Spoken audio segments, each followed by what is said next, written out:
6 years ago, Nora sat in a sterile Manhattan penthouse and signed away her livelihood, biting the inside of her cheek until she tasted iron just to keep from sobbing. She took his severance check, packed 2 suitcases, and vanished into the fog of the Maine coastline, carrying his unborn son. Today, the man who owns half the city's concrete just walked into a rundown diner in Westbrook and froze, staring into the face of a 5-year-old boy with his exact, unforgiving eyes. The air in the 42nd floor boardroom didn't smell like high finance. It smelled like industrial lemon floor wax and the damp wool of Richard Morrison's expensive suit. Nora sat with her knees pressed together beneath the mahogany table, her hands folded neatly in her lap. Inside her leather purse, resting right beneath her house keys and a half-eaten roll of peppermint antacids, was a white plastic wand. It had 2 distinct pink lines across its tiny digital window. She had taken the test at 6:15 a.m. in a Queens subway station bathroom, the rumble of the 7 train vibrating through the soles of her cheap pumps, while the chemical strip slowly dictated the rest of her natural life. Across the table, Richard Victor Callahan's chief legal counsel slid a manila folder toward her. The paper made a dry, rasping sound against the wood. "The terms are standard, Miss Mercer," Richard said. His voice had the smooth, frictionless quality of a man who spent his life sanitizing catastrophe. 2 years of your current base salary, paid out in a single lump sum, to an account of your choosing. Full continuation of your health coverage for 18 months. In exchange, Section 4 stipulates a standard, non-negotiable, non-disclosure agreement regarding anything you've seen heard or transcribed during your 14 months attached to the executive office. Nora didn't look at the document. She looked past Richard's shoulder, through the floor-to-ceiling glass, out into the grey November sleet over Midtown. Standing by the glass, his back entirely turned to the room, was Victor. He wore a bespoke charcoal suit that hugged the wide, tense set of his shoulders. His left hand was tucked into his trouser pocket. His right held a heavy glass of seltzer with a single lime wheel floating dead at the top. He hadn't spoken a single word since Nora walked into the room 10 minutes ago. He hadn't even looked at her shoes. "The health coverage," Nora said. Her voice came out thinner than she intended. She cleared her throat, forcing the pitch down into her chest. "Does it cover out-of-state networks?" Richard blinked, slightly thrown off his script. "Ah, yes. It's a Tier 1 PPO. It covers any registered practitioner in the continental United States. Is there a specific regional transfer you're contemplating?" "No," Nora said quietly. She reached into her purse. Her fingers brushed the cold plastic of the pregnancy test. For one wild, hysterical second, she imagined pulling it out instead of her pen slamming it onto the polished mahogany, letting it skitter across the table until it tapped against Victor's polished Oxford shoes. She imagined screaming at the back of his head, "Look at it! Turn around and look at what your late nights and your locked doors made." Instead, her fingers bypassed the plastic wand and closed around a cheap blue Bic pen. She pulled the folder closer. The text was dense, typed in 10-point Garamond. "The undersigned hereby forfeits any claim, moral or financial, to the assets, operations, or personal affairs of Callahan Logistics and its subsidiaries." "Victor," she said. The syllable dropped into the room like a stone into a dry well. Richard stiffened. By the window, the broad shoulders didn't move, but the ice in Victor's glass gave a tiny, sharp clink against the crystal as his grip tightened. "Is this because of the subpoena in Delaware?" she asked, her voice steadying into something cold and remarkably dead. "Or is it just spring cleaning?" 10 seconds passed. The HVAC system hummed its low synthetic B-flat. When Victor finally spoke, his voice didn't carry across the room. It seemed to scrape along the floorboards. "Sign the paper, Nora." He didn't turn around. That was the detail that finally killed the last stubborn green shoot of stupid girlhood left inside her. Not the dismissal itself she had known from week 3, that sleeping with a man whose family name was whispered in federal RICO indictments had an expiration date. It was the refusal to witness the execution. He was clearing his board of soft targets because the street was getting hot, and he couldn't even grant her the dignity of eye contact while he threw her overboard. Nora uncapped the Bic. She didn't read Section 5. She didn't read Section 8. She pressed the ballpoint to the blue line at the bottom of page 14 and wrote Nora Jane Mercer in a sharp, jagged script that tore the top layer of the pulp. A single drop of salt water fell from her chin, landing precisely on the cursive J of her middle name, blurring the blue ink into a tiny feathered spider. She capped the pen, stood up, and slung her purse over her shoulder. "Keep the copy," she told Richard. She walked to the double doors, her heels clicking a sharp staccato retreat. She didn't look back at the glass. She didn't look back at the man. She took the elevator down 42 floors in absolute breath-holding silence, walked out into the sleet on 4th Avenue, leaned over a municipal trash can, and threw up her morning toast. Westbrook, Maine didn't care about Manhattan. Westbrook cared about the price of winter heating oil, the tide schedule for the lobstermen, and whether the snowplows would get to Route 1 before the morning school bus run. It was a good place to hide a ghost. 5 years and 8 months later, Nora stood at the kitchen counter of a small, drafty 2-bedroom rental that smelled permanently of cedar shingles and burnt Folgers. She was $42 short on the monthly electric budget. She stood there with a yellow pad and a dull pencil, doing the brutal everyday math of the American working class if she bought the generic brand of children's Zartec instead of the name brand, and skipped the oil change on the 2008 Subaru for another 3,000 miles. She could cover the utility bill and still have $12 left over for the kindergarten book fare. "Mom!" Nora didn't look up from her column of figures. "In a minute, Owen. Put your sneakers on. The left one has a bite in it." Nora sighed, setting the pencil down. She turned around. Owen was sitting on the threadbare rug by the front door, holding up his left New Balance sneaker. The rubber sole had finally delaminated from the foam toe box, flapping open like a tired mouth. He was 5.5 years old, small for his age, with a mop of unruly dark hair that refused to take a side part. "It's not a bite, sweetie. It's just old glue," Nora said, kneeling beside him. She took the shoe, inspecting the damage. "We'll put some Gorilla Glue on it tonight. It'll hold till spring." Owen didn't complain. He didn't whine for new ones. He simply sat back on his haunches, rested his elbows on his little knees, and rubbed his right thumb slowly over the knuckle of his left index finger. Scrape, scrape, scrape. Nora froze the broken sneaker in her hand. Her heart did that familiar, sickening little drop, the one it did every time her son accidentally unmasked his donor. It wasn't just the dark hair. It wasn't just the heavy hooded shape of his dark grey eyes. It was the micro-mannerisms. When Owen was deeply frustrated, he didn't throw tantrums. His face went entirely blank. His jaw locked into a tiny, stubborn square, and he rubbed that exact knuckle. Victor Callahan had done that during every board meeting involving a supply chain delay.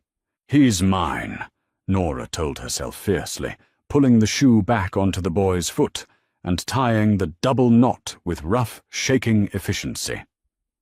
"He belongs to the public school system of Cumberland County and the pediatric clinic on Elm Street.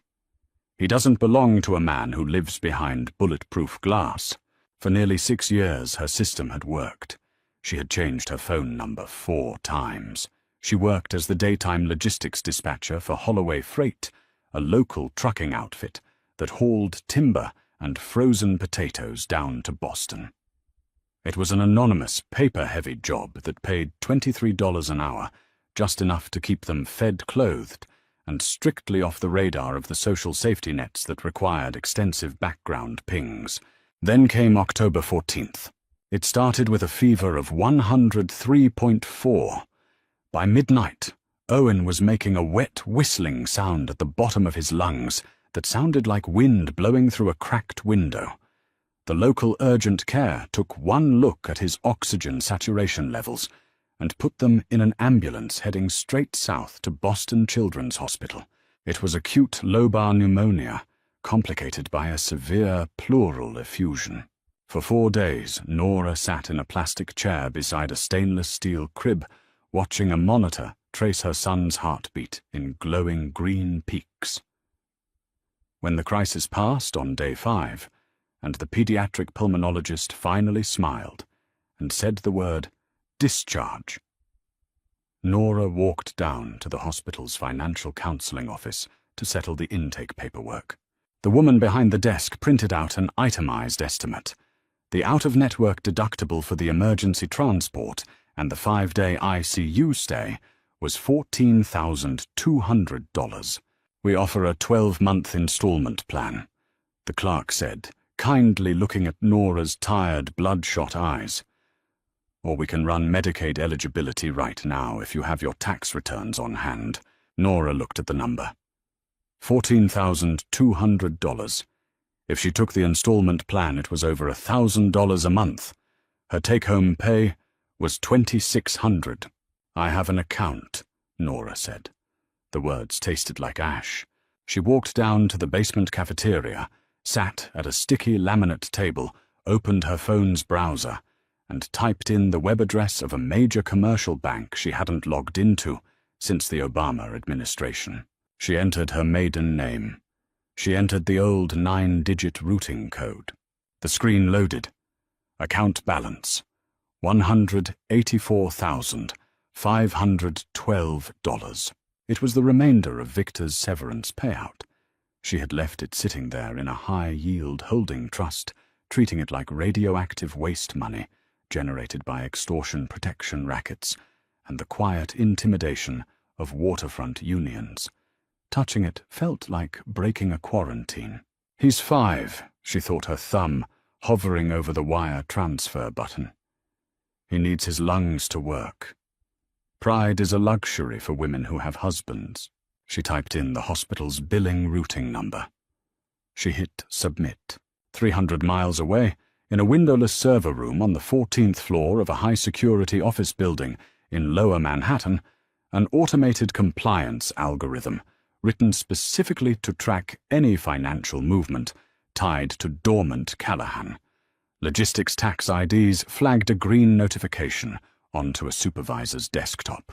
By 4 p.m. that afternoon, a printed piece of paper was placed onto Victor Callahan's desk. It contained a single line of data, routing confirmation. Boston Children's Medical Center. Remitter Mercer N. Amount $14,200. It rained the following Tuesday in Westbrook, a cold, sideways Atlantic downpour that turned the gravel parking lot of Marconi's Diner into a series of muddy brown lakes. It was 4:30 p.m. The diner was mostly empty, save for 2 telephone linemen drinking coffee at the counter, and old Mr. Henderson reading the local Gazette in the corner booth. Nora sat at booth number 4, her wet raincoat draped over the vinyl seatback. Across from her, Owen was methodically dipping a grilled cheese sandwich into a small ceramic bowl of tomato soup. Nora had her laptop open, cross-checking Holloway Freight's driver logs for the morning shift. Her mind was entirely occupied by a missing pallet of frozen cod. The brass bell above the diner's front door gave its standard, cheerful ding. Nora didn't look up. People came into Marconi's all day to get out of the rain. Then she heard the footsteps. They didn't make the standard wet, rubber-soled squeak of Maine locals wearing bean boots. They made a heavy, dry, rhythmic thud-click against the checkerboard linoleum. It was the sound of hand-welted Italian leather walking across a cheap floor. The ambient noise in the diner died. At the counter, Patty, the 60-year-old waitress, who had been pouring coffee at Marconi's since the Carter administration, stopped mid-pour. The brown stream of Maxwell House halted. The two telephone linemen slowly turned their heads toward the door. Nora's fingers stopped over her laptop keyboard. A cold, creeping paralysis started at the base of her skull and radiated down her spine, locking her shoulder blades together. "Don't look up!" her brain screamed. "It's a salesman. It's a real estate developer looking at the mill property down the street. Don't look up." The footsteps didn't go to the counter. They didn't go to the restroom. They walked down the narrow center aisle between the red vinyl booths, stopping precisely 2 feet from the edge of Nora's table. Nora raised her eyes. Victor Callahan looked older. That was the first jarring realization her brain managed to process through the spike of pure adrenaline. The silver at his temples wasn't just a few threads anymore. It was solid, thick, tracing the hard line of his jaw. The charcoal overcoat he wore was damp at the shoulders from the 30-foot walk from the parking lot. His face was leaner, the skin drawn tighter over the cheekbones, giving him the hollowed-out look of a man who hadn't slept a full 6 hours since the Obama presidency. He didn't look at Nora. His eyes, cold, dark, completely devoid of whatever light normal human beings use to navigate the world, were fixed entirely on the small boy sitting on the opposite side of the table. Owen had his sandwich halfway to his mouth. He paused. A drop of orange tomato soup fell from the corner of the sourdough bread, landing with a soft splat on the Formica table. The boy didn't shrink back. He didn't hide behind his mother's laptop. He simply lowered the sandwich back into the bowl, set his elbows on the table, locked his jaw into a tiny square, and stared back at the giant standing in the aisle. Then slowly Owen's right thumb went to his left knuckle. Scrape. Scrape. Victor's breath caught. It wasn't a dramatic gasp. It was a sharp, jagged hitch in his chest, as if someone had just driven a 3-inch framing nail directly through his breastbone. His right hand, the hand that had signed off on the hostile takeover of half the eastern seaboard's shipping infrastructure, dropped to the edge of the table to steady himself. His knuckles were bone white. "Nora," Victor said. His voice didn't sound like the boardroom anymore. It sounded like a man speaking through a throat full of gravel. Nora didn't stand up. She reached out her hand, moving with deliberate, terrifying slowness, and closed the lid of her laptop. "Lick. You're standing in the aisle," she said.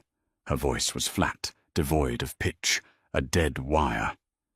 "You're blocking the waitress." Victor didn't hear her. His eyes hadn't left Owen's face. He took one slow step forward and slid into the red vinyl booth sitting directly across from the boy crowding the small table with his massive wool-clad frame. Up close, the smell of him hit her cedarwood rain, and the faint, unmistakable scent of expensive tobacco. 6 years of distance evaporated in 3 seconds. She was 25 again, sitting in the back of a town car heading down the FDR drive, pretending she didn't know what was inside the locked briefcase in the trunk. "What's your name?" Victor asked. He didn't ask Nora. He spoke directly to the boy, his voice dropping into a register so low it vibrated against the tabletop. Owen looked at his mother first. Nora gave a single microscopic nod. "Answer him." "Don't show him fear." "Owen," the boy said. "Owen what?" "Owen Mercer." Victor's jaw rippled. He reached out toward the center of the table. Nora's hand instantly shot out her fingernails, digging into the wood, ready to flip the heavy ceramic soup bowl directly into his face if his fingers got within 6 inches of her son. But Victor didn't reach for the boy. He reached for the paper napkin dispenser. He pulled out a single white napkin. His hands were shaking. Victor Callahan, the man who had reportedly sat through a 3-hour federal grand jury deposition without his heart rate exceeding 72 beats per minute, had a visible tremor in his left index finger. He set the napkin over the spilled drop of tomato soup, pressing it down with his thumb until the orange liquid bled through the paper. "How old are you, Owen?" Victor asked softly. "5, Owen said. Then, with the pedantic precision of all small children, he added, "And 5 months. My birthday was in June." Victor closed his eyes. The math was simple. It was elementary school arithmetic. June. Subtract 9 months. That placed conception in September of 6 years ago, 2 months before a manila folder was slid across a 42nd floor table in Manhattan. When Victor opened his eyes, the emptiness in them was gone. It had been replaced by something infinitely more dangerous, absolute territorial certainty. He finally looked at Nora. "Pack his things," Victor said. "Pack his things." The command hit the humid air of Marconi's diner and died there, absorbed by the damp acoustic ceiling tiles and the smell of frying canola oil. Nora didn't flinch. 6 years ago, that tone would have sent her scrambling for her notepad, her heart hammering against her ribs like a trapped bird. Today, her heart maintained its slow, stubborn, working-class rhythm. She looked down at her son's half-empty bowl of soup, then back up at the man whose face used to haunt her bathroom mirrors. "No," Nora said. Victor's eyebrows twitched a fraction of a millimeter, the only outward sign of a systemic shock. "Nora, you're in Cumberland County, Victor," she said, her voice dropping into a register as flat and hard as the asphalt on Route 1. "You aren't in Manhattan. You don't have 3 tiers of junior partners waiting outside the door with indemnity waivers, and you don't own the deed to this building. If you put a single hand on my son's coat, Patty is going to hit the silent panic button behind the register, and Deputy Morrison is going to be in this parking lot in 4 minutes. At the counter, Patty hadn't moved. She was still holding the glass pot of Maxwell House, her eyes fixed on Victor's broad shoulders, with the universal, flinty suspicion small-town New Englanders reserved for men in expensive topcoats. Victor didn't look at Patty. He leaned inches closer across the Formica table. He belongs in a facility with a dedicated pediatric pulmonary wing. I saw the intake scans from Boston, Nora. His left lower lobe is 70% consolidated. You are treating a serious pleural infection with a clinic prescription and an over-the-counter humidifier. I am treating him with what my paycheck allows." She snapped the icy veneer, cracking just enough to let the raw, bleeding frustration of the last 3 weeks bleed through. "And he is getting better. His fever broke 4 days ago. He breathes like he's pulling air through a wet sponge," Victor said. His voice wasn't cruel. It was factual, devastatingly objective. It was the tone he used when pointing out that a cargo ship had structural hull rot. "I have a medical transport idling behind the kitchen. There is a team at Massachusetts General waiting for my call. We can do this with your cooperation, or we can do it after I wake up a superior court judge in Portland and file an emergency petition for temporary medical conservatorship." Nora felt the blood drain from her face, leaving her skin cold and prickling. He would do it. That was the terror of Victor Callahan. He didn't carry guns into diners. He carried the weaponized machinery of the American legal system. He would hire 3 Portland law firms before breakfast, bury her in emergency injunctions, subpoena her bank accounts, and paint her to a family court judge as an unstable, financially insolvent flight risk who had hidden a medical crisis from a willing, wealthy father. Beside her, Owen set his spoon down. "Clink. My chest doesn't hurt today," the boy said clearly. Victor stopped. His gaze dropped from Nora's furious eyes to Owen's small, pale face. The intense, predatory focus that defined his posture suddenly softened into something deeply awkward, almost clumsy. "It doesn't?" Victor asked, his voice dropping an octave. "No," Owen said, picking up his sourdough crust and examining it. "Only when I run up the hill behind the school. Mum says I have to walk like an old lady until the snow comes. A tiny involuntary muscle jumped in Victor's jaw. He reached into his coat pocket. Nora's hand instantly tensed, but he didn't pull out a phone or a legal document. He pulled out a small, heavy silver coin, an old 1921 Morgan silver dollar, worn smooth at the edges, and slid it slowly across the table until it touched the edge of Owen's soup bowl. My grandfather gave me that when I had the croup, Victor said quietly. He told me if I kept it in my pocket, it would weigh me down so the wind couldn't take my breath away. Owen stared at the heavy silver disc. Small boys are fundamentally magpies. The gleam of old, heavy metal was irresistible. His small, ink-stained fingers reached out and closed over the dollar. It was far too big for his palm. "Victor," Nora warned, her voice trembling. Victor stood up. The red vinyl seat gave a long, sighing decompression. He towered over the booth, his silver-streaked hair catching the dull, fluorescent light of the diner. "I bought the old Henderson farmhouse on the edge of town," Victor said, looking down at Nora. "The one with the apple orchard. I paid cash an hour ago.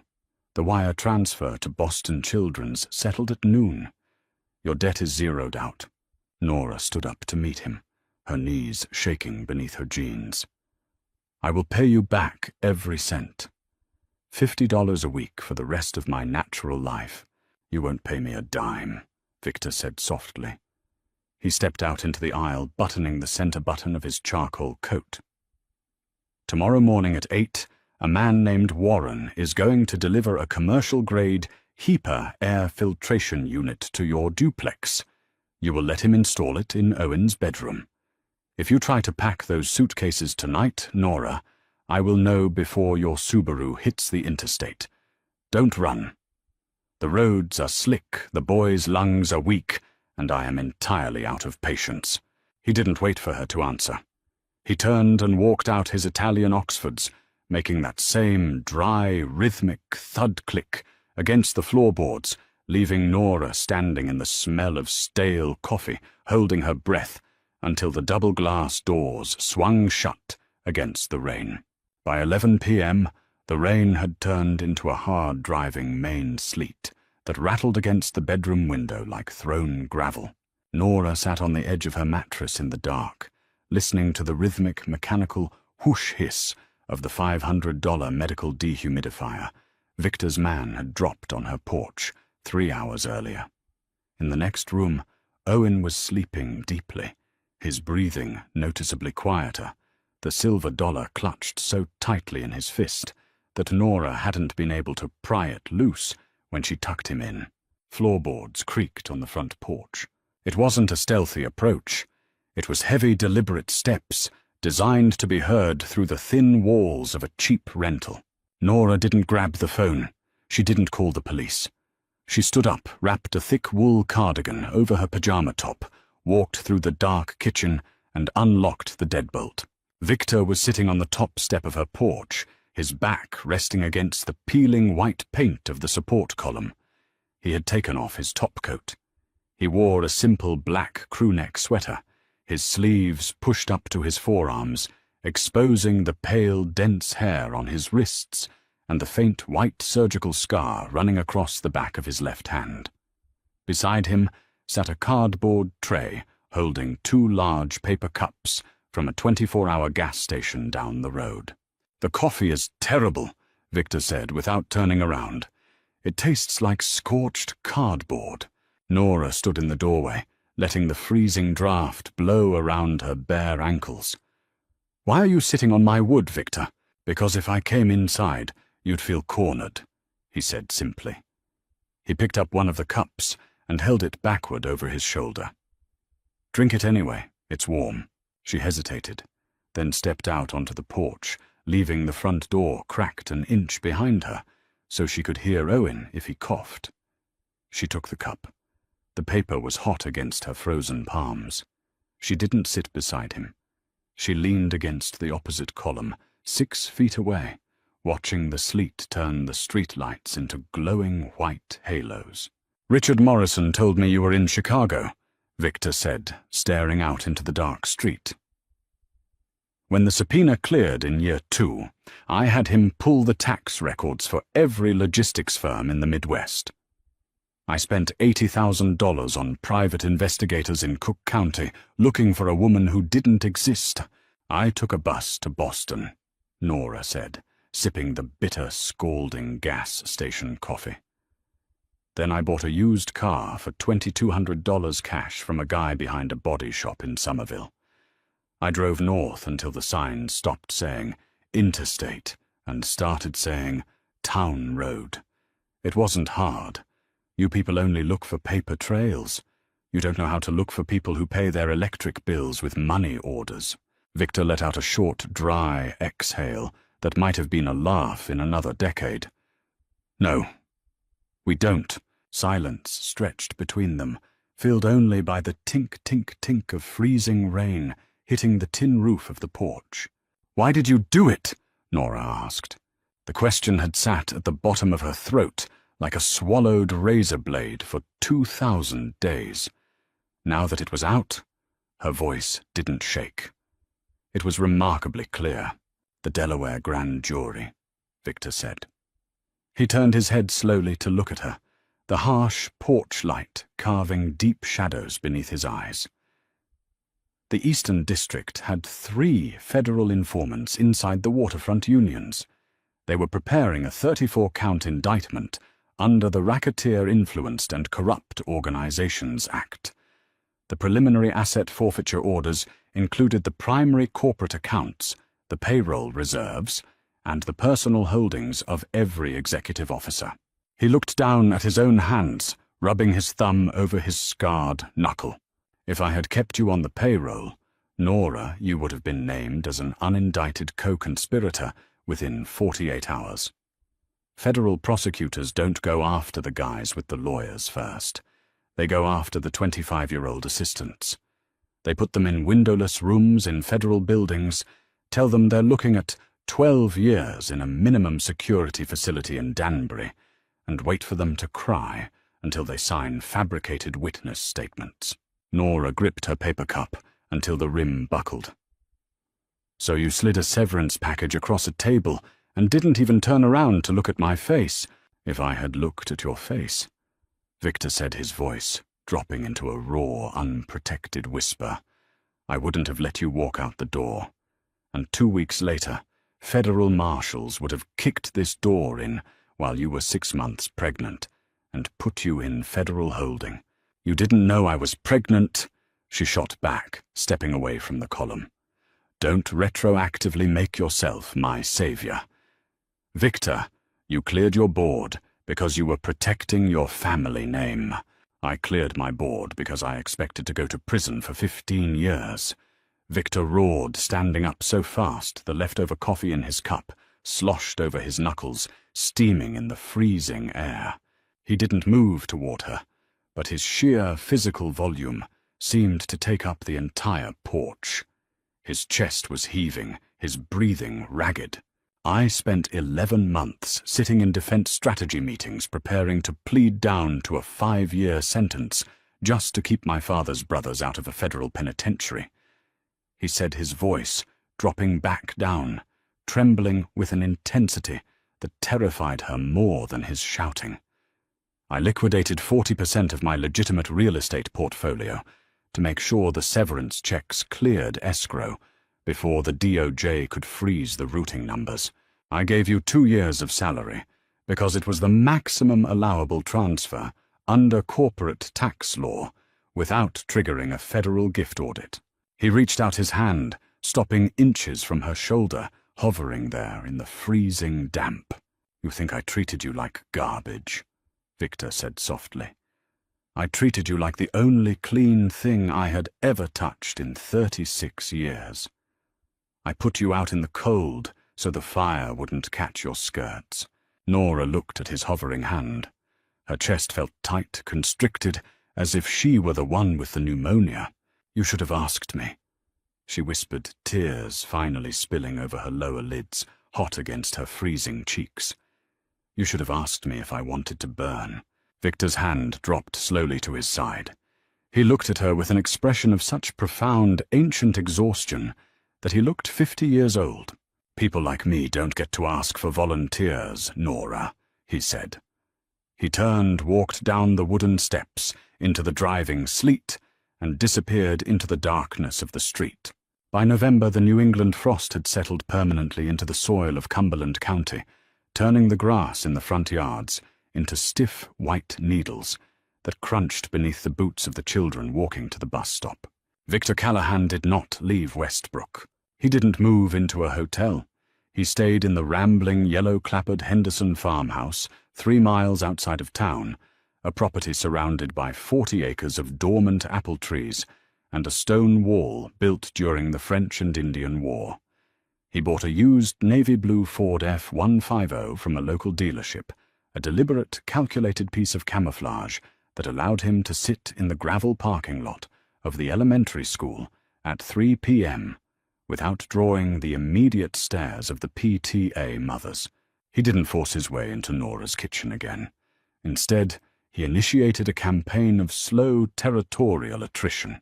On Tuesday, Nora walked out to her Subaru to find all 4 bald 7-year-old all-season tires replaced with brand-new studded Bridgestone winter treads.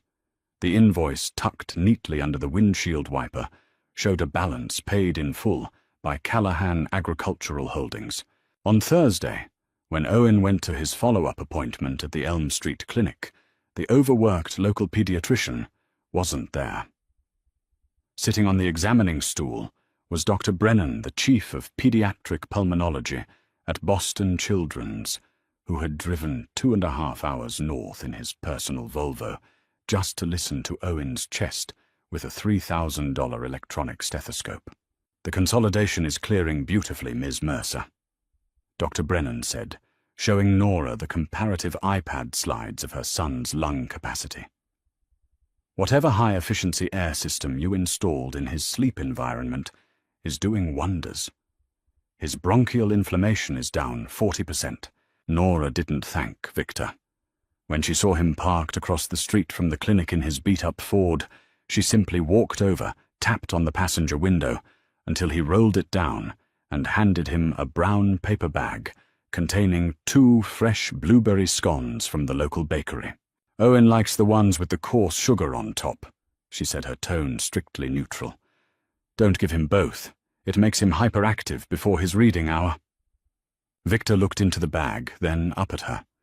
A slow, tentative smile touched the corners of his mouth, the first genuine smile she had seen on his face since a weekend trip to Martha's Vineyard 7 years ago. "Understood. The real shift happened on the 3rd Saturday of the month. It was a crisp, clear 38 degrees. Nora was in the side yard of the duplex, raking the last of the heavy, wet oak leaves into a massive canvas tarp. Owen was sitting on the bottom porch step, wrapped in a puffy red down jacket, methodically scraping a stick against the soles of his boots. A heavy diesel engine idled at the curb. Victor stepped out of the truck. He was wearing a faded Carhartt work jacket over his sweater, his hands bare against the chill. He didn't ask permission. He simply walked across the frosted grass, took the wooden handle of the rake from Nora's cold hands, and began pulling the wet oak leaves with long, powerful rhythmic strokes that cleared 10 square feet at a time. Nora stood there rubbing her numb fingers inside her cheap knit gloves. "You're going to get blisters. Those aren't executive hands. I dug ditches for my uncle's construction firm in Queens from age 14 to 20, Victor said smoothly, not breaking his rhythm. "My hands remember how to work, Nora." On the porch step, Owen stood up. He walked over to the edge of the leaf pile, his small red boots sinking into the dry brown edges. He looked up at Victor. "Do you know how to build a ramp?" the boy asked. Victor paused, resting his forearms on the top of the rake handle. "A ramp for what?" "My monster trucks," Owen said, pulling a mud-stained plastic grave digger truck from his jacket pocket. "The dirt in the driveway is too hard. It won't pile up." Victor looked at the plastic toy, then toward the back of his Ford truck. "I have 2 pine boards and a box of wood screws in the bed. If your mother permits it, we could build a 2-foot incline against the porch step." Owen turned his head slowly, his dark grey eyes, Victor's exact eyes, locking onto Nora with the intense, silent plea of a boy who had spent 5 years watching other kids' fathers build pine wood derby cars. Nora felt the last defences of her fortress crumbling into the main dirt. She looked at Victor. Beneath the Carhartt jacket, she knew there was a man who could authorize the liquidation of a shipping line before lunch. But right now, standing in the dead leaves with dirt on his boots, he just looked like a man trying to buy 10 minutes of eternity. 20 minutes, Nora said softly. Then he needs to come inside for his breathing treatment. Victor nodded once. For the next half hour, the quiet Saturday afternoon was broken by the sound of a handsaw cutting through soft pine and the low rumbling murmur of Victor's voice explaining the mechanics of structural weight distribution to a 5-year-old sitting cross-legged on the grass. Nora stood at the kitchen window, watching them through the glass. When Victor handed Owen the finished wooden ramp, the boy didn't say, "Thank you." He simply took it, set his monster truck at the apex and let it fly. Victor sat back on his heels, his massive frame balanced on the frozen turf, watching the cheap plastic wheels spin across the dirt with an intensity that suggested he was watching the launch of a private satellite. Then Victor's phone buzzed. It wasn't his standard commercial cell phone. It was the small black satellite device he kept locked in the glove compartment of the truck, the one dedicated strictly to the secure comms of the Callahan corporate security grid. Through the window, Nora saw Victor pull it from his jacket pocket. He looked at the screen. The relaxed domestic softness vanished from his shoulders instantly. His spine locked into that familiar, terrifying iron rod. He stood up slowly, stepping 3 paces away from Owen, and pressed the device to his ear. He spoke only 3 words into the receiver. How many miles? Nora didn't need to hear the answer. She saw Victor turn his head, slowly toward the south, looking past the old mill chimneys of Westbrook, down toward the interstate highway that connected their quiet, frozen sanctuary to the blood and concrete of New York. Victor lowered the satellite phone. The silence in the yard was suddenly absolute, broken only by the dry scraping of the autumn wind through the bare oak branches. He didn't put the phone back in his pocket. He held it suspended against his thigh, his eyes locked on the southern horizon, where the grey clouds met the tree line of the interstate. Nora walked out onto the porch. The screen door gave a high, whining creak before slapping shut. She didn't look at Victor's face. She looked at the rigid line of his shoulders beneath the heavy canvas jacket. She recognized that posture. It was the exact physical stance he had taken in Manhattan when the federal marshals raided the accounting firm 2 floors down. "Owen," Nora said. Her voice was perfectly level, stripped of all motherly inflection. "Take your trucks inside. Now." Owen didn't argue. He picked up his plastic gravedigger, cast one disappointed look at his brand-new pine ramp, and trotted up the wooden steps. Victor turned. "Pack a single bag. Medical supplies for the boy, warm clothes for you. Nothing you can't carry at a dead sprint. No." Nora crossed her arms over the thick wool of her sweater. "We aren't going anywhere. This is my house, Victor. My name is on the lease. You don't get to bring your fires into my front yard and then order me to run from them. A man named Sullivan is 30 miles south of Portland." Victor said, his voice terrifyingly calm. He walked across the frosted grass, closing the distance between them, until he stood at the base of the porch stairs. "He runs the waterfront rackets in South Boston. 3 days ago, one of the pediatric nurses in Boston Children's financial office realized that a $14,000 medical debt for a boy named Mercer was paid off by a holding corporation tied to my tax grid. She told her brother, who buys pills from Sullivan's lieutenants." Nora's stomach hollowed out. A cold metallic taste flooded the back of her throat. Sullivan doesn't have the muscle to take my territory in New York. Victor continued, his dark eyes entirely devoid of warmth. But if he gets his hands on my son, he doesn't need muscle. He dictates the terms of my entire infrastructure. He will use the boy to bleed me dry, and then he will put a bullet in his head to make sure I never retaliate. Nora grabbed the porch railing. The rough freezing wood bit into her bare palms. 6 years. 6 years of generic brand serial cash transactions and looking over her shoulder at every traffic light, all undone by a curious billing clerk in a hospital basement. "Victor," she whispered, the panic finally cracking the ice in her voice. 20 minutes, Nora." He stepped past her, pulling his truck keys from his pocket. "Warren and Hayes are 3 miles away in a reinforced Suburban. I am leaving this truck in the driveway. We go out through the back woods." "Move." Nora moved. She didn't pack photographs. She didn't pack Owen's favorite storybooks.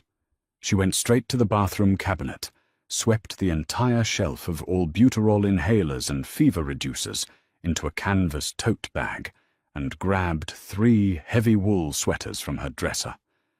In the living room, Owen was sitting on the rug, his small hands paused over a pile of Lego bricks. He looked up, his grey eyes wide, sensing the atmospheric pressure drop in the house. "Put your boots back on, buddy," Nora said, her hands shaking so badly she dropped the canvas tote. She picked it up, forcing a tight, bloodless smile. "We're going on a camping trip. It's too cold for camping," Owen stated pragmatically. "Not where we're going." The back door opened. Victor stepped into the kitchen. He had shed the Carhartt jacket. Beneath it, strapped tightly over his black crewneck sweater, was a matte black Kevlar tactical vest. A heavy blued steel automatic pistol sat in a Kydex holster at his right hip. Owen stared at the gun. Nora expected her son to cry. She expected him to shrink back. Instead, Owen's jaw locked into that tiny, stubborn square. He looked from the gun up to Victor's face. "Are the bad men coming?" the boy asked. Victor stopped. He didn't offer a platitude. He didn't tell a 5-year-old a comforting lie about police officers or games of hide-and-seek.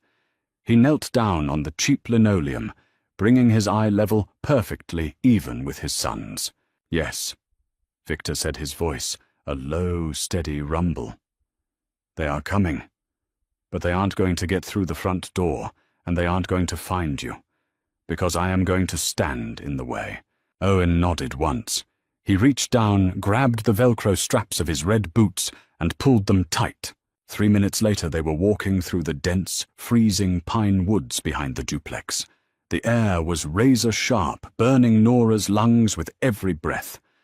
Victor walked point, carrying Owen effortlessly in his left arm, his right hand resting casually near his hip. He didn't use a flashlight. He navigated the uneven terrain by the pale, ambient glow of the Westbrook streetlights, filtering through the canopy. They reached a service road that ran behind the old paper mill. Sitting in the shadows, its engine idling with a low, heavy diesel thrum, was a black Chevrolet Suburban. A man in a dark peacoat stepped out from the driver's side. He had the thick, broken nose of a former middleweight boxer and eyes that scanned the tree line with mechanical efficiency. "Warren," Victor said softly. "Boss," Warren replied. He opened the heavy rear door. It didn't swing lightly. It moved with the slow, ponderous momentum of armor-plated steel. "Hayes is sitting 2 miles down the road in a decoy sedan. We have the transponder pinging on Sullivan's lead car. They just passed the toll booth. We have an 8-minute head start." Victor loaded Owen into the back seat, buckling the heavy 5-point harness himself. He turned to Nora, gripping her elbow, and practically lifted her into the cabin. "Where are we going?" Nora asked, her voice muffled by the thick, soundproofed interior of the vehicle. "North," Victor said, shutting the door. The safe house wasn't a house. It was a decommissioned lumber baron's estate, sitting on 400 acres of private gated timberland near the Canadian border, completely invisible from any county road. By the time the Suburban's tires crunched over the gravel driveway, it was 2 a.m. The temperature had dropped to 9 degrees. The estate was completely dark, running on a silent subterranean generator. Warren parked the SUV inside a massive, detached, corrugated steel garage. When the bay doors rattled shut, the silence was deafening. Inside the main cabin, the air smelled of old cedar dust and gun oil. The windows were fitted with heavy steel storm shutters, bolted firmly from the inside. Hayes, a younger man with closely cropped hair and a wiry, restless energy, was already setting up a bank of thermal monitoring screens on the heavy oak dining table. Nora carried a sleeping Owen upstairs to the master bedroom. She laid him on the center of the massive, king-sized mattress, pulling a heavy down quilt over his chest. His breathing was even the slight wheeze, completely suppressed by the cold air and exhaustion. She sat on the edge of the bed for 20 minutes, listening to the wind howl against the reinforced glass. When she couldn't stand the stillness anymore, she walked downstairs. The kitchen was illuminated only by the faint blue glow of Hayes's monitors in the adjacent room. Victor was standing at the stainless steel island. He had field-stripped his pistol and was methodically cleaning the barrel with a brass brush. His movements were precise, practiced entirely devoid of nervous energy. Nora walked to the island and stopped. She watched the brass brush slide in and out of the metal cylinder. "This is the part I was supposed to pretend didn't exist," Nora said quietly. Victor paused. He didn't look up. He set the brush down on a clean rag and picked up a small bottle of lubricant. "No, you never pretended, Nora. That was why I trusted you. You saw the blood on the floorboards and you never looked away. You just refused to step in it. And now I'm standing in it." Victor finally looked at her. In the dim light, the harsh lines of his face seemed carved from granite. "Sullivan is tracking the transponder I left under the seat of the Ford F-150 in your driveway. By dawn, his men will realize the house is empty. It will take them 24 hours to bribe the right cell tower technicians to ping Warren's encrypted phones. When they find the coordinates, they will come up the logging road." Nora's breath caught. "You brought us here to be bait. I brought you here because this property is a fortress." Victor corrected his voice, dropping to a harsh whisper. "The perimeter is wired with seismic sensors. The tree line is cleared for 300 yards in every direction. If I took you to a hotel in Boston, you'd be caught in a crossfire in a public hallway. Here, I control the geography. I control the angles." He picked up the heavy steel slide of the pistol, sliding it onto the polymer frame with a sharp, terrifying clack. "I am going to kill the men who came for my son," Victor said simply. "And I am going to do it where the police won't find the bodies." Nora stared at him. She felt a sickening wave of vertigo, the sheer, crushing weight of the criminal underworld pressing down on her lungs. She had spent 6 years making sure her son ate organic vegetables and learned to say please and thank you. Now his father was calculating firing angles in a kitchen in the middle of nowhere. She walked around the island. She didn't stop until she was inches from Victor's chest. "If you die out there," Nora said, her voice shaking with a rage so profound it burned the tears out of her eyes. "I am going to change his name again.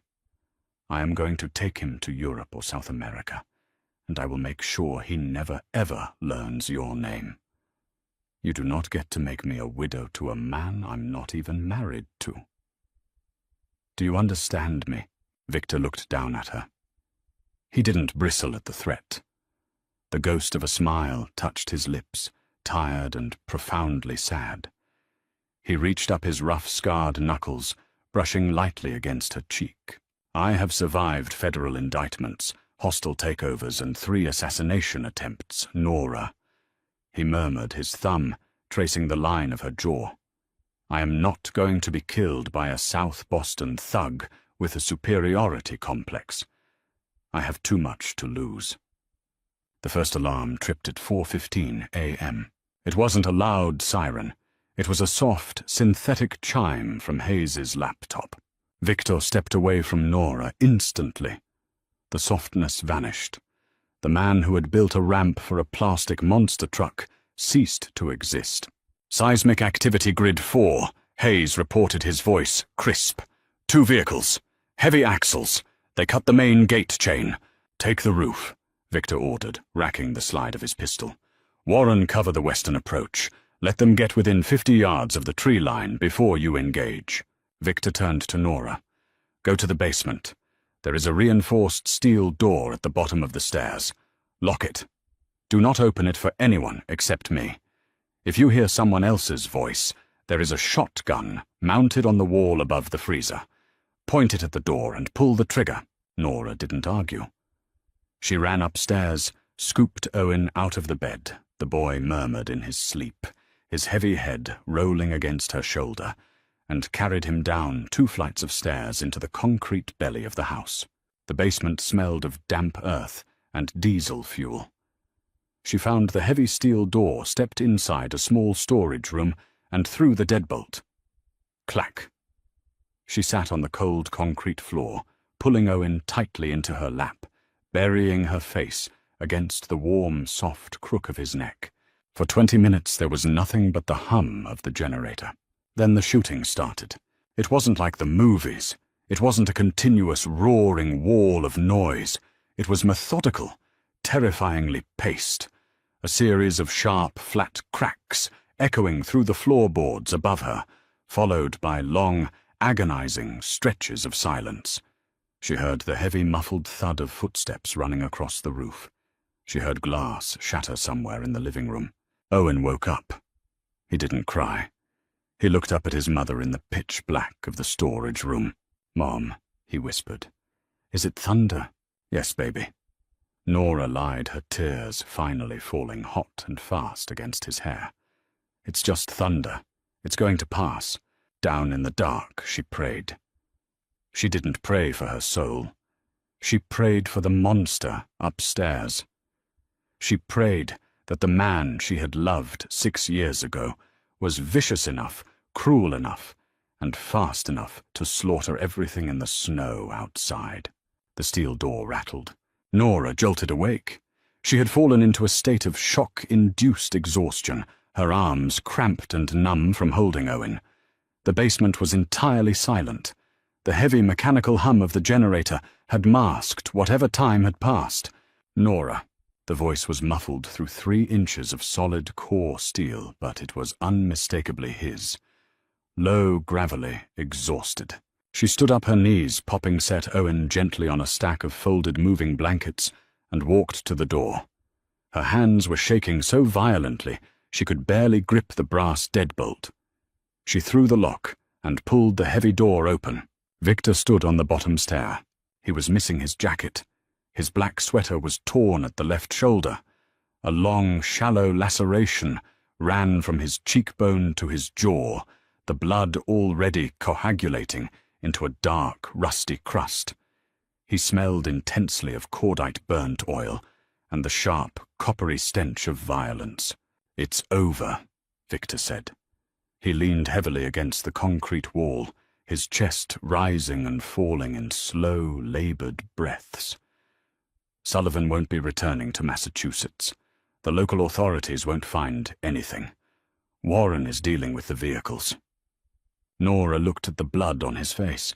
She reached out her fingers, hovering an inch from the cut on his cheek. "Are you hurt?" "No," he said, turning his face slightly into her hand. He closed his eyes for a fraction of a second, absorbing the warmth of her palm against his freezing skin. "It's just glass." They walked back upstairs. The living room was a catastrophe of shattered glass, pulverized drywall, and the freezing wind howling through the broken shutters. But there were no bodies. Victor's men operated with the chilling, invisible efficiency that had kept the Callahan Syndicate out of federal prison for 40 years. 2 hours later, dawn broke over the main timberline. The sky was a bruised, brutal purple. Victor was sitting at the heavy oak dining table. He had washed his face and taped a butterfly bandage over his cheek. On the table in front of him sat a thick manila folder and a black Mont Blanc fountain pen. Nora walked into the room holding 2 mugs of instant coffee. She set one down in front of him and sat across the table. Victor didn't touch the coffee. He slid the manila folder across the smooth oak surface. It made a dry, rasping sound. "I had Richard draft this 3 days ago," Victor said. The gravel in his voice was gone. It had been replaced by a hollow, deadened corporate monotone. "It is an irrevocable trust. It transfers $70 million of perfectly clean, heavily audited commercial real estate assets directly into Owen's name, inaccessible until his 25th birthday. The secondary clause provides you with an untraceable tax-exempt monthly stipend of $40,000. Nora stared at the folder. The edges of the paper were perfectly crisp. "What is the catch, Victor?" she asked softly. "The catch is that I leave," Victor said. He looked past her shoulder, staring out the shattered window into the freezing woods. "Sullivan found you because I came looking for you. My proximity is the contagion. If I am in your life, you will never be safe. I will have Richard set you up in a gated community in Switzerland or New Zealand or wherever you want to go. I will fly out once a year on his birthday under a different name. You will never have to listen to gunfire in a basement again." 10 seconds passed. The winter wind howled through the broken glass, rustling the pages inside the folder. Nora looked at the man across the table. She looked at his graying hair, the exhaustion carved into the deep lines around his mouth, the scarred hands resting heavily on the oak wood. 6 years ago, she had sat across a mahogany table in a 42nd floor boardroom, terrified of his power, terrified of his silence. She wasn't 25 anymore. She was a mother who had kept her son alive with sheer, desperate willpower. Nora reached across the table, grabbed the manila folder and stood up. She walked over to the stone fireplace, where a few embers still glowed red from the previous night's fire. Without a word, she tossed the folder onto the coals. The dry paper caught instantly, flaring into a bright, sudden sheet of yellow flame. Victor stood up his chair, scraping violently against the floorboards. "Nora, what the hell are you doing? That is his future." "His future is not a wire transfer," Nora said, turning to face him. Her voice rang off the high timber ceilings, sharp and ringing with absolute, unbending authority. "I spent 6 years hiding from ghosts. I am not going to spend the next 20 years hiding in Switzerland while you play the noble martyr in New York." Victor crossed the room in 3 strides, stopping inches from her. "You saw what happened here tonight. You saw what I am. I saw a man who kept his son alive." Nora shot back, refusing to give an inch of ground. She looked up directly into his dark, unforgiving eyes. "You don't get to buy your way out of this, Victor. You don't get to slide a piece of paper across a table and dismiss yourself from our lives. If you are the king of this rotting empire, then act like it. You build the walls higher. You double the guard. You make it so terrifyingly dangerous to look at us that no one in South Boston or anywhere else ever dares to say his name again." Victor stared at her, genuinely stunned. The ironclad Mafia boss, the man who dictated terms to senators and union bosses, was entirely speechless. "I am not signing another dismissal," Nora said, her voice dropping to a fierce, ragged whisper. She reached up, grabbing the thick collar of his sweater, pulling him down slightly to meet her eyes. "We are going back to Westbrook. You are going to help him build another ramp for his trucks. And if anyone comes down that road looking for us, you will bury them. But you are not leaving us." Victor looked at her mouth, then up to her eyes. The profound, crushing isolation that had defined him for a decade finally cracked, shattering like the glass in the living room. He didn't say yes. He didn't agree. He simply wrapped his massive arms around her, burying his face in the crook of her neck, pulling her against his chest so tightly she could feel the heavy, erratic thud of his heart against her ribs. He breathed in the scent of her hair, a ragged, desperate sound of a drowning man finally breaking the surface of the water. Upstairs, the floorboards creaked. Small, heavy footsteps padded down the wooden stairs. Owen walked into the living room, rubbing his left eye with the back of his fist. He was wearing his red boots over his pajama pants.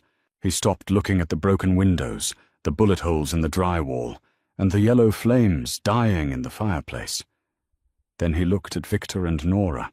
"Did the bad men go away?" Owen asked. Victor slowly pulled back from Nora. He looked down at the boy with his exact dark eyes. He walked over, knelt on the floorboards covered in shattered glass, and pulled the silver Morgan dollar from his pocket, holding it out. "Yes," Victor said softly, closing his son's small fingers over the heavy silver coin. "They went away, and they are never coming back." Owen nodded, satisfied. He looked over Victor's shoulder at his mother. "I'm hungry." Nora smiled. It was a real smile, bright and piercing through the exhaustion and the smoke. "I think your dad knows how to make eggs." Victor looked up at her, the corners of his mouth finally lifting into a smile that reached his eyes. "I can make eggs. When you run from the devil, you eventually run out of road." Nora thought she could protect her son by hiding in the shadows, but she finally learned the hardest truth of all. Sometimes the only way to protect your family is to let the monster out of his cage. Victor didn't just reclaim his heir, he finally found the one woman strong enough to stand beside him in the crossfire. What did you think of Nora's final stand? Did she make the right choice by throwing the contract in the fire? Hit that like button if you loved the explosive finale.